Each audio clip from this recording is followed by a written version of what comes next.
to the beat. Good afternoon, or good evening, whatever suits you most.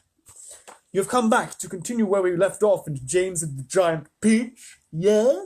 Yes, good. I can never be normal, can I? Maybe I know, let's start it normally. Hi, guy. No, I can't. I can't. I just can't. It's not going to happen. Right, so let's dive back into this. A pretty awesome book written by this guy. And if this was not mirrored, it would say Roald Dahl, but it's the wrong way around, yeah. Technology, eh? So what did we get to yesterday? Yes, James crawled into the peach. He thought he was going to get eaten by a bunch of massive insects, but it turns out they were all friendly. And every single one of them comes from a different part of the world, which makes it difficult for me, but also much more fun and challenging. So you have to bear with me today, okay? I've got like 9 different accents to do today, so bear with. Right, here we are then, so let's carry on. So, they're all friendly, and Mr. Green Grasshopper has just asked the spider to make them some beds so they can go to sleep. Oh, lovely. Right, let's carry on then. Chapter 13. Yes, I'll go from the very last line of chapter 12. So, would you be kind enough, Miss Spider, to make the beds? Chapter 13. A few minutes later, Miss Spider had made the first bed. It was hanging from the ceiling, suspended by a rope of threads at either end, so that it actually looked more like a hammock than a bed. But it was a magnificent affair, and the stuff that it was made of shimmered like silk in the pale light. I do hope you'll find it comfortable, Miss Spider said to the old green grasshopper. I made it as soft and silky as I possibly could. I spun it with gossamer. That's a much better quality thread than the one I use for my own bed. My own web.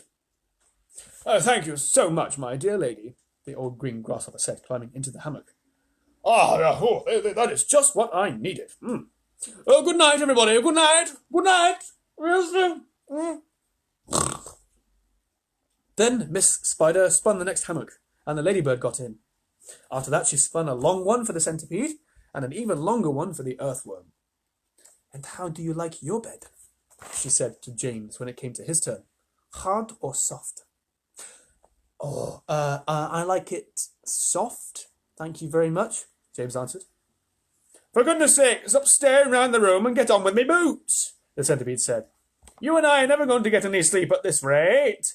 And kindly line them up neatly in pairs as you take them off. Don't just throw them over your shoulder like. James worked away frantically on the centipede's boots.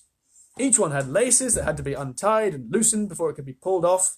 And to make matters worse, all the laces were tied up in the most terribly complicated knots that had to be unpicked with fingernails.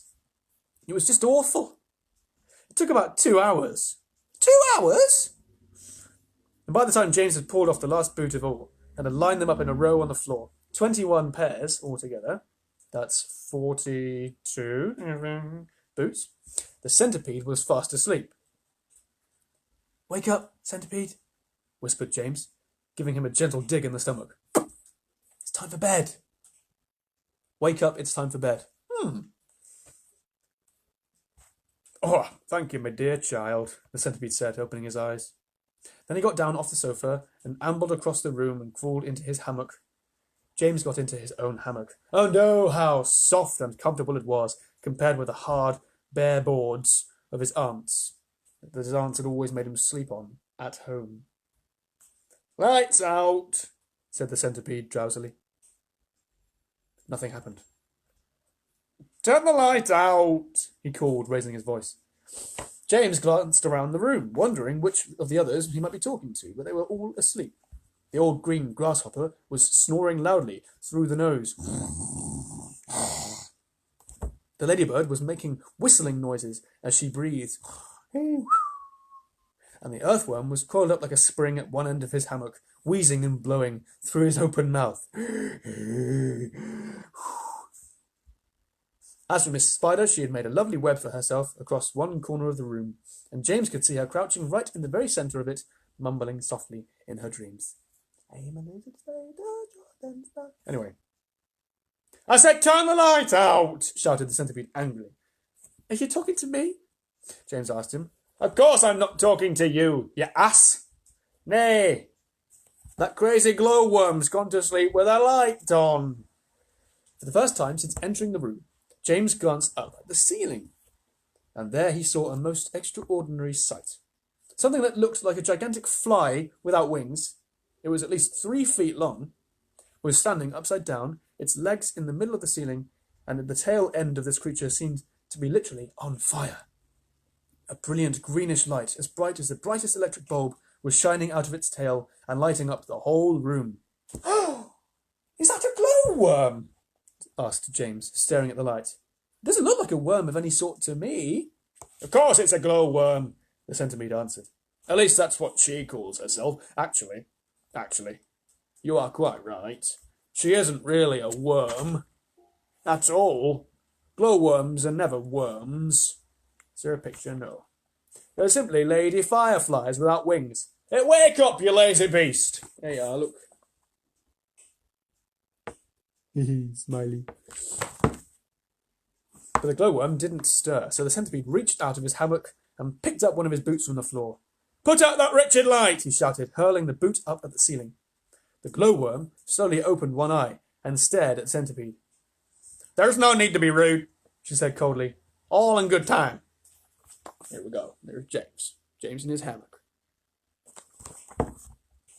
Come on, shouted the centipede, "or I'll put it out for you." "Oh, hello, James," the glowworm said, looking down and giving James a little wave and a smile.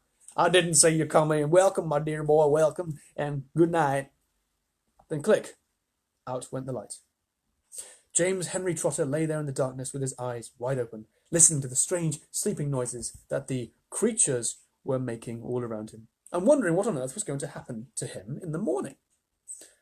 Already, he was beginning to like his new friends very much. They were not nearly as terrible as they looked. In fact, they weren't really terrible at all. They seemed extremely kind and helpful in spite of all the shouting and arguing that went on between them. "Good night, old green grasshopper," he whispered. "Good night, ladybird. Good night, Miss Spider." But before he could go through them all, he'd fallen fast asleep. Chapter 14. "We're off!" someone was shouting. "We're off at last!" James woke up with a jump and looked about him.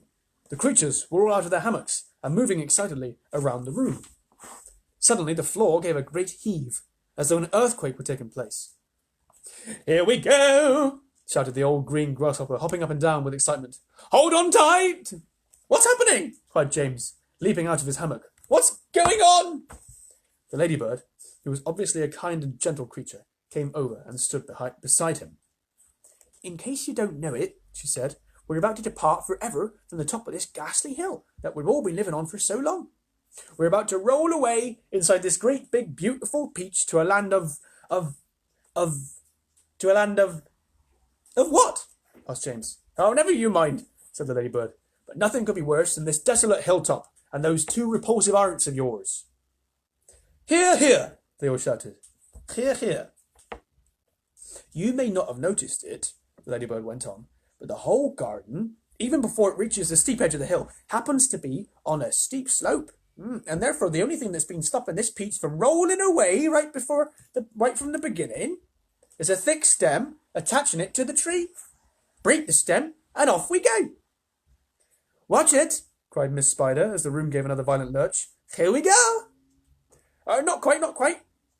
"At this moment," continued the ladybird, "our centipede, who's got a pair of jaws as sharp as razors, is up there on the top of the peach, nibbling away at the stem. In fact, he must be nearly all through it, as you can tell from the way that we're lurching about.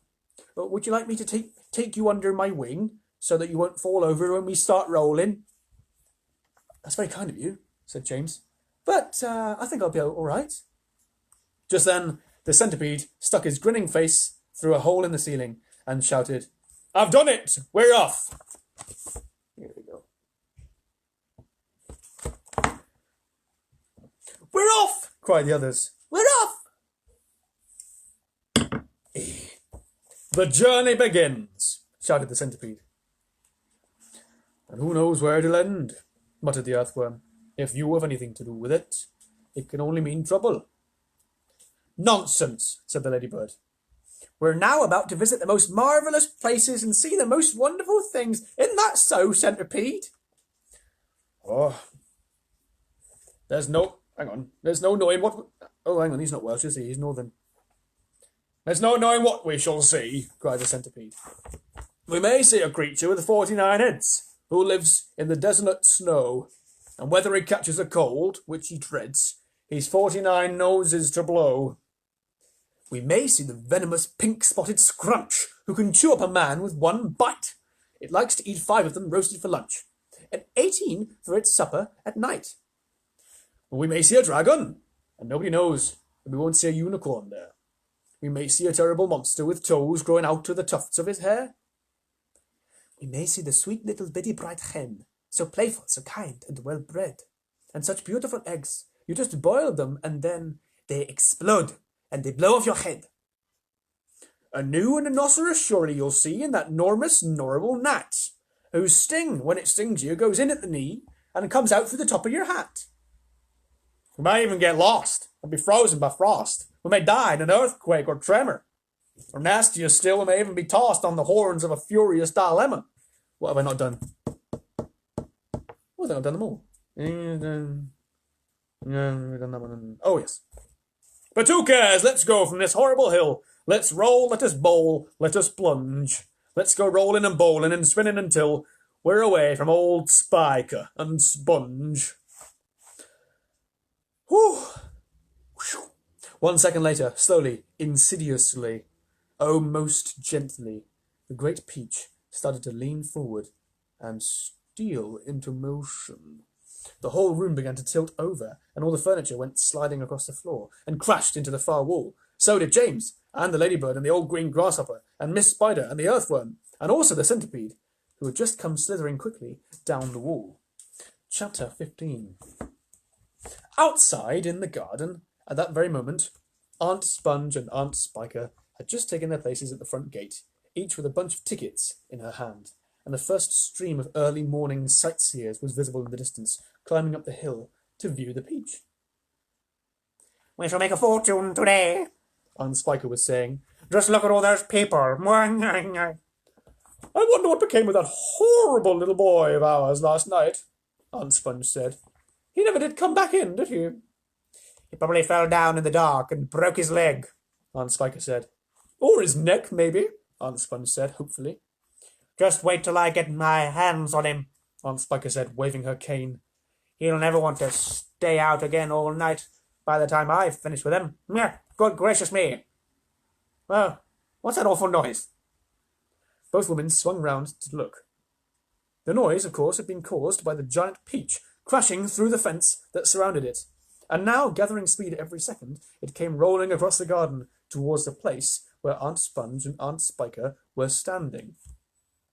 They gaped, they screamed, they started to run. Oh dear. Oh my! They panicked. They both got in each other's way. They began pushing and jostling, and each one of them was thinking only about saving herself. Aunt Sponge, the fat one, tripped over a box that she'd brought along to keep the money in and fell flat on her face. Kaboof! Aunt Spiker immediately tripped over Aunt Sponge and came down on top of her. They both lay on the ground, fighting and clawing and yelling and struggling frantically to get up again. But before they could do this, the mighty Peach was upon them. There was a crunch, and then there was silence. The Peach rolled on, and behind it Aunt Sponge and Aunt Spiker lay ironed out upon the grass, as flat and thin and lifeless as a couple of paper dolls cut out of a picture book. It's interesting that. I mean, they could have helped each other up, couldn't they? But, no. Well, that's the end of them! Chapter 16. And now the Peach had broken out of the garden and was over the edge of the hill, rolling and bouncing down the steep slope at a terrific pace. Faster and faster and faster it went, and the crowds of people who were climbing up the hill suddenly caught sight of this terrible monster plunging down upon them, and they screamed and scattered to right and left as it went hurtling by. At the bottom of the hill, it charged across the road, knocking over a telegraph pole and flattening 2 parked cars as it went by. That's a big Peach. Then it rushed madly across about 20 fields, breaking down all the fences and hedges in its path. It went right through the middle of a herd of fine Jersey cows, and then through a flock of sheep, and then through a paddock full of horses, and then through a yard full of pigs, and soon the whole countryside was a seething mass of panic-stricken animals, stampeding in all directions. And I would make the animal noises, but I'm not going to. The Peach was still going at a tremendous speed, with no sign of slowing down, and about a mile farther on, it came to a village. Down the main street of the village it rolled, with people leaping frantically out of its path, left and right. And at the end of the street, it went crashing right through the wall of an enormous building and out through the other side, leaving 2 gaping round holes in the brickwork.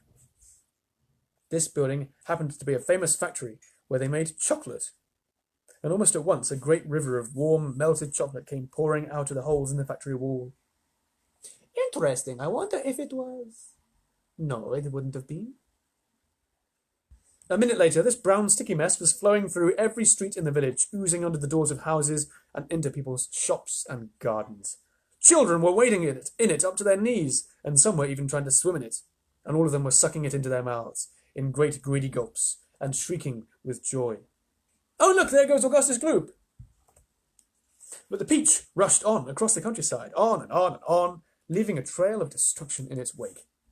Cowsheds, stables, pigsties, barns, bungalows, hayricks, anything that got in its way went toppling over like a 9-pin or a skittle.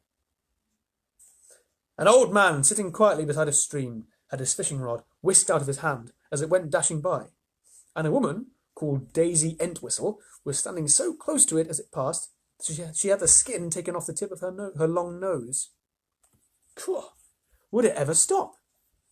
Why should it? A round object will always keep on rolling as long as it is on a downhill slope, and in this case, the land sloped downhill all the way until it reached the ocean. The same ocean that James had begged his aunts to be allowed to visit the day before.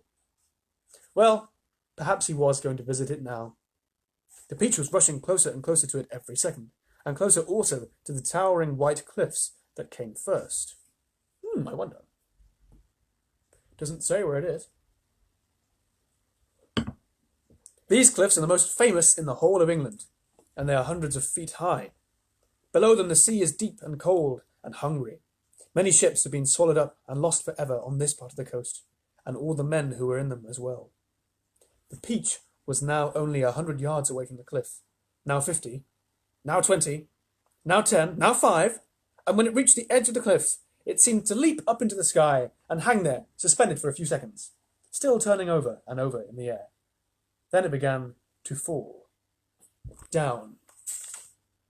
Down. Down. That's right, down. Oh, there's a picture. I'll show you a picture. There's a peach. Ooh. Until... smack! It hit the water with a colossal splash and sank like a stone. But a few seconds later, up it came again, and this time, up it stayed, floating serenely upon the surface of the water. Well, goodness gracious me, you shall have to come back tomorrow, Friday, if I'm not mistaken, 5:30, to find out what happens next. The weekend off, and then come back Monday to see, just how the story unfolds. I enjoyed that today. Aunt Sponge and Aunt Spiker are sadly no more, but they were pretty horrible. Right, thanks for listening. I'll catch you next time for James and the Giant Peach, Part 5. Until then, have a wonderful evening, and I'll see you later.